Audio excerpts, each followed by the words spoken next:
الرحمن الرحیم۔ Sales tax act 1990 کی لیکچر سیریز میں آپ کو خوش آمدید۔ آج کی لیکچر میں ہم ایکٹیو ٹیکس پیئر لسٹ اور ایکٹیو ٹیکس پیئر اور نان ایکٹیو ٹیکس پیئر کے درمیان ڈفرینس کے بارے میں پڑھیں گے کہ کوئی بندہ جو ایکٹیو ہے وہ کیوں نان ایکٹیو بن جاتا ہے، اور پھر ہم پڑھیں گے کہ نان ایکٹیو اگر کوئی بندہ ہے تو ان کو کیا کیا نقصانات ہیں۔ اس میں سب سے پہلے یہ بتاتا ہے کہ اگر کوئی بندہ سسپینڈڈ ہے، یعنی اس کی registration under section 21 of sales tax 1990 اس کی رجسٹریشن سسپینڈ ہے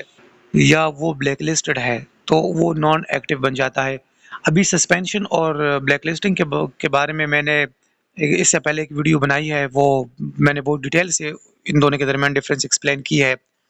اگر آپ نے ابھی تک وہ ویڈیو نہیں دیکھی تو ڈسکرپشن میں نے لنک دیا ہوا ہے، وہ دیکھے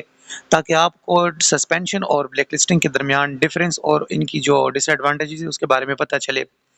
اس کے بارے میں سیکنڈ پہ وہ کہتا ہے اگر کوئی بندہ 2 کنزیکوٹیو ٹیکس پیریڈز وہ ٹیکس ریٹرن فائل نہ کرے۔ یہاں سے ٹیکس ریٹرن کا مطلب جو ہے نا وہ سیلز ٹیکس ہے، کیونکہ سیلز ٹیکس جو ہے نا وہ ماہانہ پہ کیا جاتا ہے، یعنی سیلز ٹیکس ریٹرن جو ہے نا وہ منتھلی فائل کیا جاتا ہے،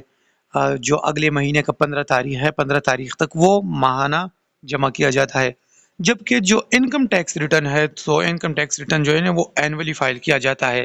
تو یہاں پہ 2 کنزیکٹیو ٹیکس پیریڈ سے مراد یہ ہے سیلز ٹیکس، کہ اگر کوئی بندہ 2 مہینے سیلز ٹیکس مسلسل فائل نہ کرے یعنی سیلز ٹیکس ریٹرن تو وہ نان ایکٹیو بن جاتا ہے۔ اس کے بعد پھر کہتا ہے who fails to file income tax return under section 114۔ اگر کوئی بندہ سیکشن 114 کے انڈر انکم ٹیکس ریٹرن سالانہ فائل نہ کرے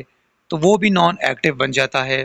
یا اگر کوئی بندہ اینولی ود ہولڈنگ یا کوارٹرلی جو ود ہولڈنگ ٹیکس ہے وہ فائل نہ کرے، اگر کوئی بندہ ود ہولڈنگ ایجنٹ ہے تو وہ ود ہولڈنگ ریٹرن فائل نہ کرے تو وہ بھی نان ایکٹیو بن جاتا ہے۔ ابھی اگر کوئی بندہ نان ایکٹیو ہے تو وہ کیا کیا نقصانات کو اس کا سامنا پڑتا ہے۔ یہاں پہ کہتا ہے کہ non active tax payer shall not be entitled to file goods declaration for import اور ایکسپورٹ۔ امپورٹ اور ایکسپورٹ دونوں کے لیے وہ گڈس ڈیکلیریشن فائل نہیں کر سکتا، وہ کوئی سیلز ٹیکس انوائس ایشو نہیں کر سکتا، وہ کوئی ان پٹ ٹیکس کلیم نہیں کر سکتا کیونکہ وہ نان ایکٹیو ہے، یا وہ کوئی ریفنڈ بھی کلیم نہیں کر سکتا۔ اس کے علاوہ وہ نیچے ایک جگہ پہ کہتا ہے اگر کوئی بندہ ہے اس نے کسی نان ایکٹیو ٹیکس پیئر سے کچھ پرچیزنگ کی ہے ڈیورنگ دی پیریڈ آف جو کہ وہ نان ایکٹیو ہے، اور اس نے کوئی انوائس ایشو کیا ہے، نان ایکٹیو ٹیکس پیئر نے جو انوائس ایشو کیا ہے، تو جب کوئی بندہ وہ رجسٹر پرسن ہے اور وہ کوئی ان پٹ کلیم کرتا ہے تو وہ at the time of filing return جب وہ ان پٹ کلیم کرتا ہے اور اس انوائس کا نمبر انٹر کرتا ہے سسٹم کو، تو سسٹم ایک میسج اس کو دیتا ہے کہ یہ سپلائر جو ہے نا یہ نان ایکٹیو ٹیکس پیئر ہے اور اس انوائس کے اگینسٹ آپ کوئی ان پٹ کلیم نہیں کر سکتے۔